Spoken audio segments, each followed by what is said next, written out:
রাস্তার পাশে মা আর মেয়ে একসাথে ভিক্ষা করতেছিল। ছোট একটা বাটি তাদের সামনে রাখা। মানুষ আসছে আর যাচ্ছে, কেউ ভিক্ষা দিচ্ছে না। ঠিক তখনই পথ দিয়ে যাবার পথে দুইটা মেয়ের দিকে বাটিটা ভিক্ষা দেওয়ার জন্য বাড়িয়ে দিল।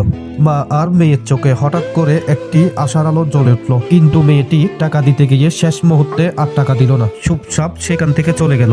শেষ মুহূর্তে ভিক্ষুক মহিলাটার মনটা খুব খারাপ হয়ে গেল। টাকা না পাওয়ার কষ্ট না, আশাটা ভেঙে যাওয়ার কষ্ট। ছোট মেয়েটি মার দিকে তাকিয়ে কিছু বলল না, চুপচাপ বসে রইল।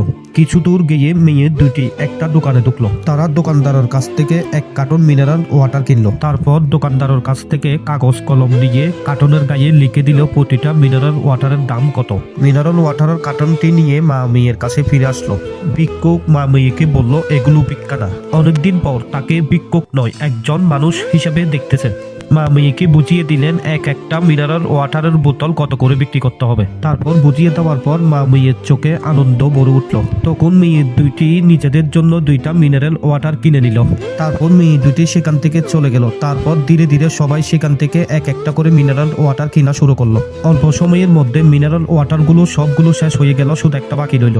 থেকে যাওয়া একটা পানি মা মেয়ে দুইজন একসাথে ভাগ করে খেয়ে ফেললো।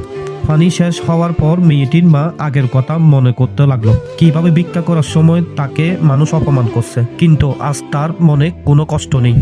আর মা মেয়ে দুজনেই আল্লাহর প্রতি কৃতজ্ঞতা প্রকাশ করলো। ভিক্ষা নয়, আজ তারা সম্মান নিয়ে বেঁচে থাকবে। ভিডিওটা যদি ভালো লাগে এরকম সুন্দর সুন্দর ভিডিও পেতে আমার চ্যানেলটি সাবস্ক্রাইব করে পাশে থাকবেন।